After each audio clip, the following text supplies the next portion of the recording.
اب میں اصل ٹاپک کو جلدی سے سمیٹ کے ختم کرتا ہوں. تو بات میں یہاں سے لے کے چلا تھا کہ کچھ چیزیں قرآن میں ہائی لائٹ نہیں ہوتی, ہماری توجہ نہیں جاتی. علماء کا کام ہوتا ہے کہ سوسائٹی کی ضرورت کو دیکھتے ہوئے کہ یہ علوم سے لوگوں کی توجہ ہٹ رہی ہے تو ان علوم کو ہائی لائٹ کیا جاتا. تو یہ مضمون قرآن میں بہت زیادہ ہے, لیکن اس کو ہائی لائٹ کیا کس نے؟ بر صغیر میں, ساری دنیا میں نہیں. مولانا شلوی تھانوی نے بہت ہائی لائٹ کیا. وہ ہائی لائٹ کیا ہے بہت اہم اصول کہ کبھی بھی زندگی میں اس چیز کے پیچھے مت پڑو جو آپ کے اختیار میں نہیں ہے. ادھر توجہ, کبھی بھی زندگی میں اس چیز کے پیچھے بولو مت پڑو جو آپ کے اختیار میں نہیں ہے, اور جو چیز آپ کے اختیار میں ہے اس میں کبھی بھی سستی مت کرو. اس کو توکل کہتے ہیں. تقدیر پہ بھروسہ جب کیا جائے گا جب آپ کے اختیارات ختم. پھر جو ہو رہا ہے بھائی ما قدر اللہ, یہ کس کی طرف سے ہے؟ اللہ کی طرف سے.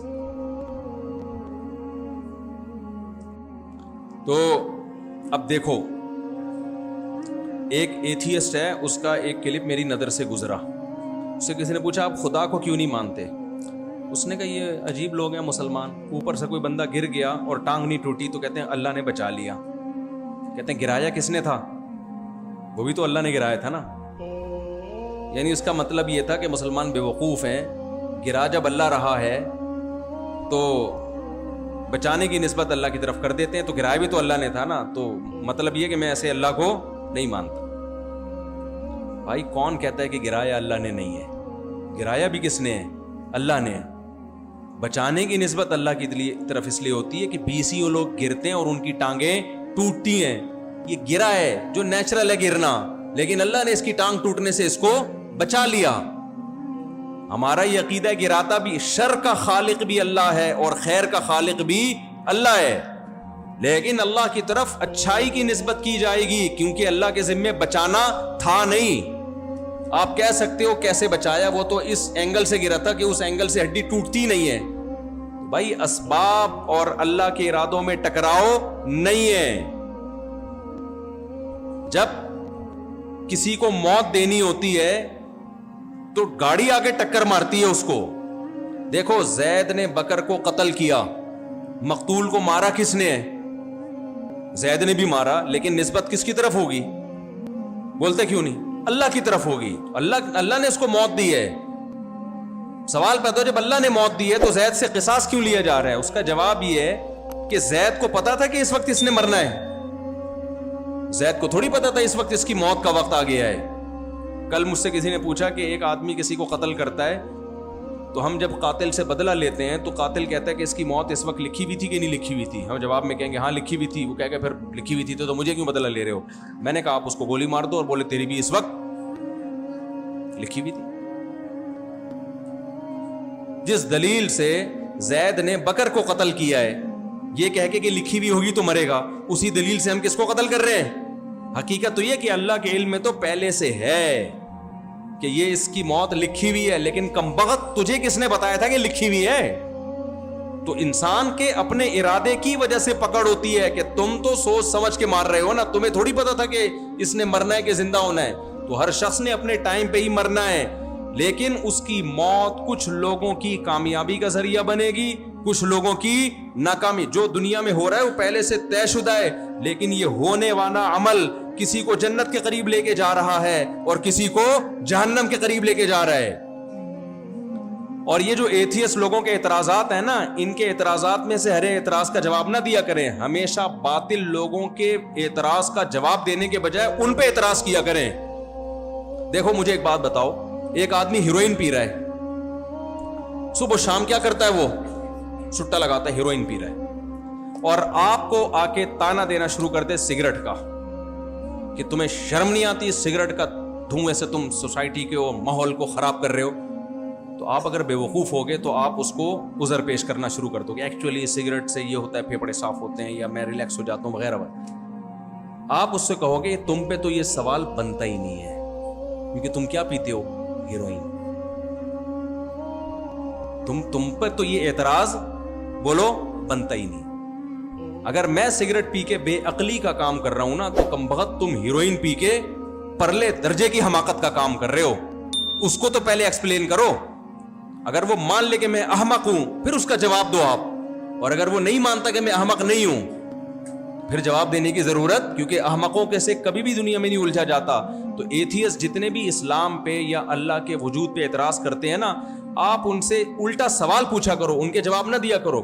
تو جس شخص نے بھی یہ کہا نا کہ گرانے والا بھی اللہ تھا، تو آپ اس سے سوال پوچھو کہ بات یہ ہے کہ آپ تو خود اس کے قائل ہو، سائنس اس کی قائل ہے کہ اس زمین میں چینجر کے بغیر کوئی چینجنگ نہیں ہوتی. کائنات کی کسی چیز میں چینجر کے بغیر چینجنگ نہیں ہوتی. یہ سائنس کی تھیوری نہیں ہے، تحقیق سے ثابت شدہ حقیقت ہے.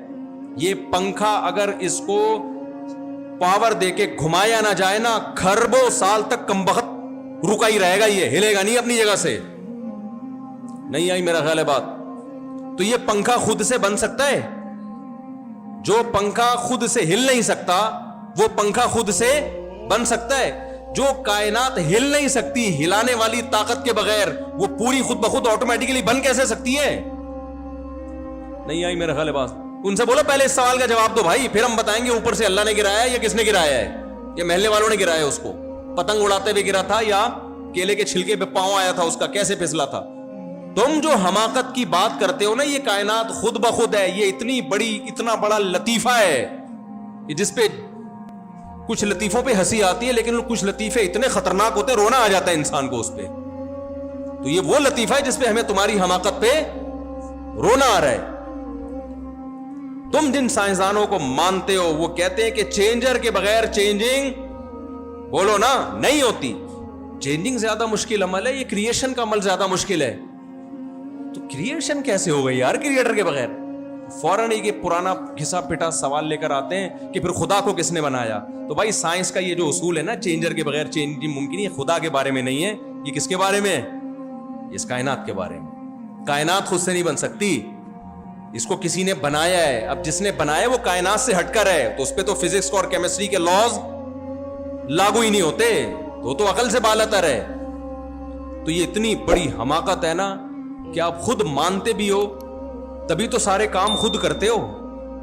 اگر یہ خود بخود ہو رہا ہوتا تو بیٹھ جاتے آرام سے. خود ہی سب چیزیں آتی ہیں، آپ کے منہ میں نوالے آتے ہیں، واش روم بھی خود ہی چل کے آ جاتا. اس کے لیے بھی بٹن دبانا پڑتا ہے. وہ ایک سست کا واقعہ میں سناتا ہوں نا. ایک بندہ بہت سست تھا، ابا اس کے بیزار ہو گئے کہ کم وقت کوئی بھی کام نہیں کرتا، تو ابا ایک اس کے لیے مشین لے کر آئے. ابا نے کہا چل میں ایک مشین لے آیا ہوں، سائنس نے ترقی کی، یہ بٹن دبائے گا ہر کام ہو جائے گا تیرا. ادھر بٹن دبائے گا ٹھک کر کے روٹی آئے گی، بٹن دبائے گا ٹھک کر کے چائے آئے گی. تو اس نے کہا ابا بٹن کون دبائے گا اس میں؟ تو جب بھی باطل لوگ ہوتے ہیں نا، باطل، کبھی بھی ان کے سوالات کے جوابات میں اپنی ٹائم ویسٹ نہ کیا کرو، ان سے سوال پوچھا کرو. میرے پاس ایک شخص آیا اور کہنے لگے کہ وہ حضرت فاطمہ کی وراثت لے لی تھی، اور معاذ اللہ وہی جو الزامات لگائے وہ یوں ہو گیا تھا، ظلم کیا تھا صحابہ نے مل کے. میں نے کہا تو کیا مطلب اس کا نتیجہ نکلے گا میں سنی مذہب چھوڑ دوں؟ میں سنی مذہب چھوڑ دوں نا، یعنی آپ کا مسلک اختیار کر لوں؟ تو میں نے کہا آپ کے مسلک پہ یہ اشکالات ہیں، مجھے اس کا جواب لے آؤ تو میں سنی مسلک چھوڑ دوں گا. میں نے کہا میں ان اعتراضات کو درست مان کے سنی مذہب چھوڑ دوں، بیچ میں دوسرا کوئی مسلک کوئی ہے ہی نہیں. آپ پہ تو اتنے اعتراضات ہوتے ہیں تو میں تو بیچ میں لڑک جاؤں گا. کیا خیال ہے بھائی؟ پھر میں ایک نیا فرقہ نکالوں گا، یہی ہوگا. تو لوگ فوراً اس کا جواب دیتے ہیں مسلک ہی چھوڑ دو نا، مسلک پرستی ہے ہی نہیں اسلام میں. یہ فضول بات ہے. نبی صلی اللہ علیہ وسلم نے 73 میں سے ایک کو کیا قرار دیا ہے؟ جنت. اور اگر یہ سارے ہی غلط ہوتے تو نبی کی دوسری حدیث ہے کہ میری امت گمراہی پہ کبھی جمع نہیں ہوگی اور میری امت کی تعداد جنتیوں میں سب سے زیادہ ہوگی. تو یہ ہو نہیں سکتا کہ 4 آدمی جن کا کوئی مسلک نہیں ہے وہ جنت میں جائیں، اور 4 ارب جو حنفی، شافی، مالکی، حنبلی، اہل حدیث ناموں سے موسوم ہے وہ سارے کہاں چلے جائیں؟ جہنم میں چلے جائیں، کیونکہ مسلک ہیں ان کے. نہیں آئی میرا آپ لوگ کو کچھ سمجھ میں نہیں آ رہا ہے. مجھے لگ رہا ہے سب اوپر سے گزر رہا ہے بھائی. کچھ میں سمجھا پا رہا ہوں اپنی بات؟ الحمدللہ الحمدللہ، ویری گڈ، زندہ باد. وہاں سے انگوٹھا آیا. اچھا خیر، تو 4 آدمی جنت میں نہیں جائیں گے بھائی، 4 کھرب. حدیث میں آتا ہے میری امت کی صفیں سب مفہوم سنا رہا ہوں، سب سے زیادہ یہ امت ہوگی اور گمراہی پہ کبھی جمع نہیں ہو سکتی یہ امت.